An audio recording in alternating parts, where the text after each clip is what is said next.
গরম গরম ভাতের সাথে যদি এরকম একটা শুটকির ভর্তা থাকে তাহলে তো আর কিছুই লাগে না। আর এই শুটকির ভর্তাটা একবার খেলে আপনাদের বারবার খেতে ইচ্ছে করবে। ঈদের পর থেকে গরুর মাংস খেতে খেতে তো বিরক্ত হয়ে গিয়েছি, জন্য ভাবছিলাম যে অন্য কিছু কি রান্না করা যায়। তো আমি ঝাল ঝাল করে শুটকির ভর্তা খেতে ইচ্ছে করছিল অনেক। তো আমি এইভাবে শুটকিগুলো কেটে কেটে আমি ডিপ ফ্রিজে স্টোর করে রেখেছিলাম। শুটকি রান্না করা সবচেয়ে বেশি কষ্টকর কাজ হচ্ছে এই শুটকিটাকে ভালো মতো পরিষ্কার করা, তাই না? তো আমি একটা কড়াইয়ে গরম পানি একটু ফুটিয়ে নিয়ে সেখানে আমি শুটকিগুলো দিয়ে দিলাম। আর এইদিকে আমি একটা ফ্রাইং প্যানে সরিষার তেল দিয়ে আমি ভাজাভাজির কাজগুলো করে নেব। তো প্রথমেই আমি শুকনো মরিচ নিয়েছি অনেকগুলো, কারণ আমি আজকে অনেক ঝাল ঝাল করে করব। আর এই যে এইদিকে শুটকিটা যেখানে দিয়েছিলাম গরম পানিতে ফুটানোর জন্য, তো যতক্ষণ পর্যন্ত না ময়লাটা ভালোভাবে বের হবে ততক্ষণ পর্যন্ত আমি ফুটিয়ে নিব। ওর ফোটানো হয়ে গেলে একটা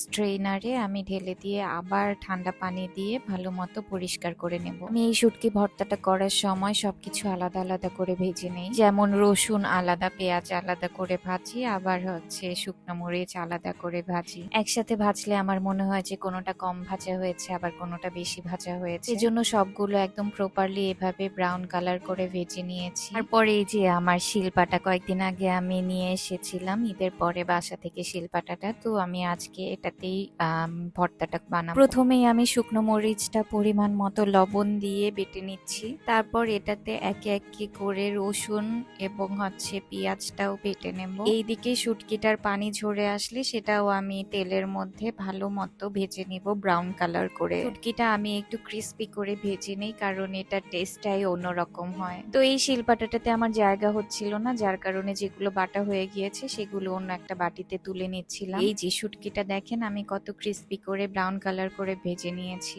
মরিচ, পেঁয়াজ আর রসুন বাটা হয়ে গেলে শুটকিটাও আমি ভালো মতো বেটে নিব। তো এই তো ফাইনালি আমার শুটকি বাটাও হয়ে গিয়েছে। খুব একটা ভালো মতো বাটা হয়নি, কারণ আমার শিলপাটাটা নতুন এবং একটু ধার কম। তারপর আমি এখানে একটু সরিষার তেল দিয়ে পুরোটা ভালো মতো মাখিয়ে নিব। পেঁয়াজ, রসুন, মরিচ আর শুটকি তারপর একসাথে মাখালে যে কি এই সুন্দর একটা স্মেল বের হয়, আর এটার টেস্টটাও একদম অন্যরকম। আপনারা মাস্ট এভাবে একবার ট্রাই করে দেখবেন এবং জানাবেন আমাকে যে কেমন হয়েছে। তারপর আমি লোভ সামলাতে না পেরে এখানে একটু গরম ভাত নিয়ে নিয়েছি এবং শুটকির ভর্তা দিয়ে কি যে মজা, বলার বাহিরে।